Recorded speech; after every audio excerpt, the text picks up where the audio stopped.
Oke, selamat siang. Hari ini pada hari Sabtu 15 November 2025, hari ini saya Aditya Wisnu Wicaksana sebagai mahasiswa Universitas Terbuka dari jurusan Kearsipan dengan mata kuliah Arsip Sejarah Lisan. Di sini saya ingin melakukan wawancara.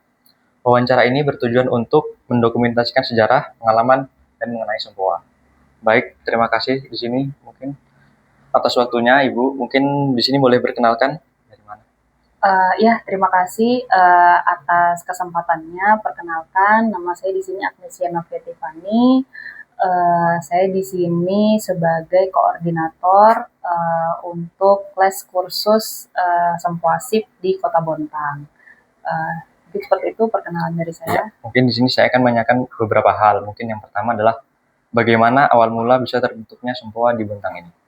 Ya, kalau boleh bercerita, mungkin awal mula terbentuknya itu tentunya dari kebutuhan ya, adanya demand gitu di Kota Bontang ini atas pendidikan non formal gitu. Jadi yang sudah banyak kita tahu juga kalau pendidikan itu kan tidak hanya formal, tapi juga ada pendidikan non formal itu bisa berupa kursus atau les seperti itu. Nah, Sempoa ini bisa dibilang cukup baru gitu ya, ada kebutuhan yang kami lihat bisa kami tarik apa namanya untuk kami kembangkan gitu. Nah, karena ada itu akhirnya kami berkoordinasi dengan Sempoasi Pusat yang ternyata ada cabangnya juga gitu di Balikpapan, di Kalimantan Timur khususnya, jadi itu di Balikpapan. Nah, kami berkoordinasi ternyata kami bisa nih untuk bisa membuka kursus Sempoa di Bontang Ya. seperti itu. Mungkin untuk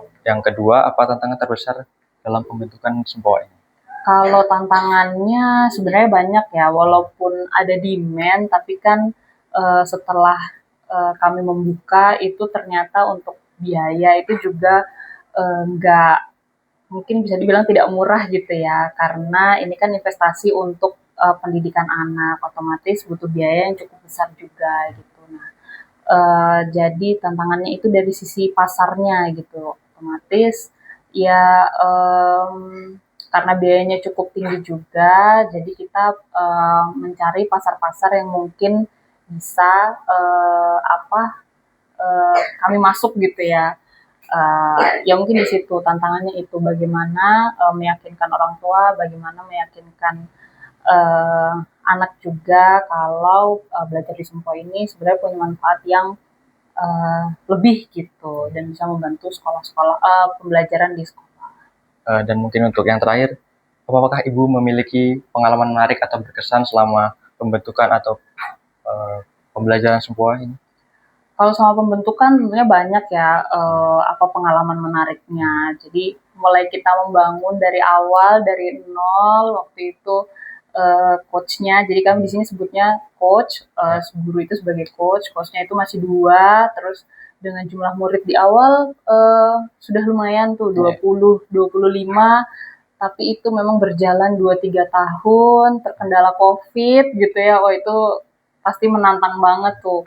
Uh, Struggle-nya ada gitu sampai akhirnya setelah COVID kami mulai memperbaiki gitu ya, berkoordinasi lebih intensif lagi antar coach dengan pemilik juga dengan direktur, sampai akhirnya sekarang kami sudah ada 150 nih muridnya gitu. Nah, yang menarik pastinya karena yang kami hadapi ini kan anak-anak ya.